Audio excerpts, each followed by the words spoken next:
Extreme weather is affecting two parts of the country tonight. Hurricane Francine is making landfall tonight in Louisiana as a Category 2 hurricane. Meteorologists say it could lead to a deadly storm surge, fierce winds, and widespread flooding. Meanwhile, out west, scores of large wildfires have prompted tens of thousands of evacuations. Stephanie Sy has the latest. In the Los Angeles area today, crews fought to contain massive blazes racing toward foothill communities. Some longtime Southern California residents told reporters they'd never seen fires like this before. This is the biggest one and the closest one so far. In the 33 years? In 33 years, yes, sir. 3 large wildfires outside of L.A. are barely contained. The Bridge Fire to the north, the Line Fire to the east, and the Airport Fire to the south. The Line Fire's location in the San Bernardino Mountains has complicated suppression efforts. The terrain is very difficult terrain, some inaccessible areas for the crews to reach to be able to fight this fire aggressively and safely. The Airport Fire, ignited by a spark from heavy machinery used by public workers, quickly exploded in size. We hardly had any time.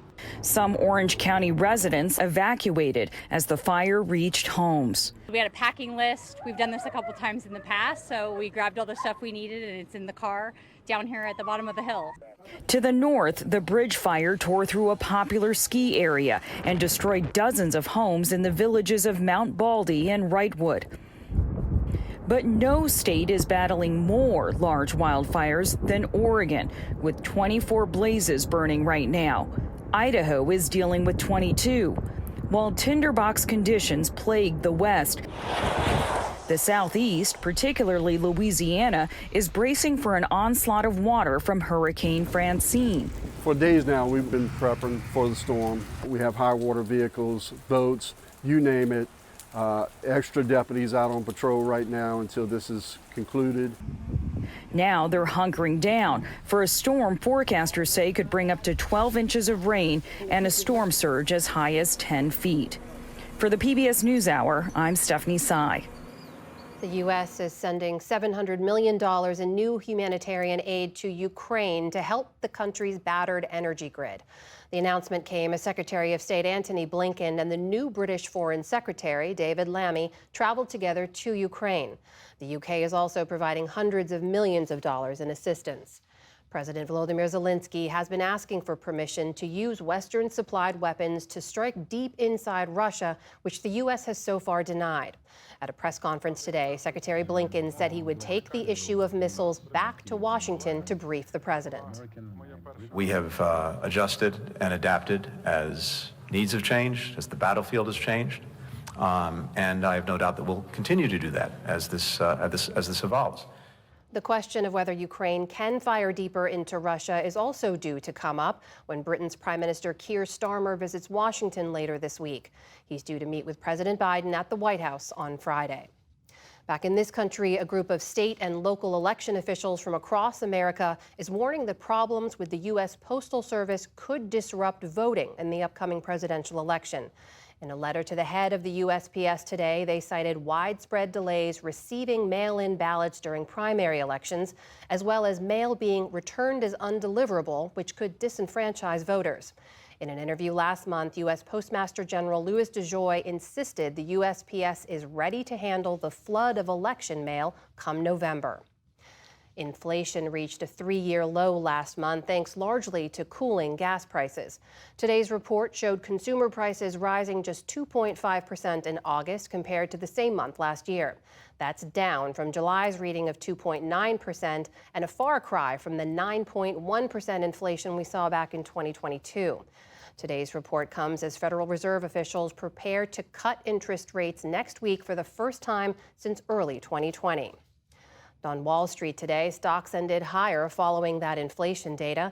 The Dow Jones Industrial Average shook off early losses to end more than 100 points higher.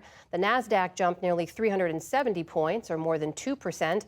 The S&P 500 gained ground for a third straight session. And a passing of note. Singer-songwriter Frankie Beverly, who fronted the group Maze, has died. In the 1970s, Beverly brought the soulful sounds of his hometown of Philadelphia to the music scene of the Bay Area. From there, the group climbed the R&B charts and were dubbed by Ebony Magazine as Black America's favorite band.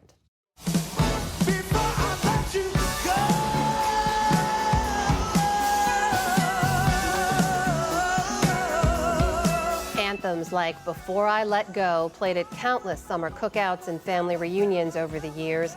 His friend Beyoncé covered the song in 2019, and many hip-hop artists have sampled his melodies. Frankie Beverly and Maze finished a farewell tour earlier this year. He was 77 years old. And commemorations have been held across the country to mark 23 years since the 9/11 terrorist attacks, which killed nearly 3,000 people. The day started in New York, where flowers were laid and tributes paid for the lives lost when 2 planes hit the Twin Towers that morning. Then around midday, President Biden and Vice President Harris visited the site where the hijacked Flight 93 went down near Shanksville, Pennsylvania.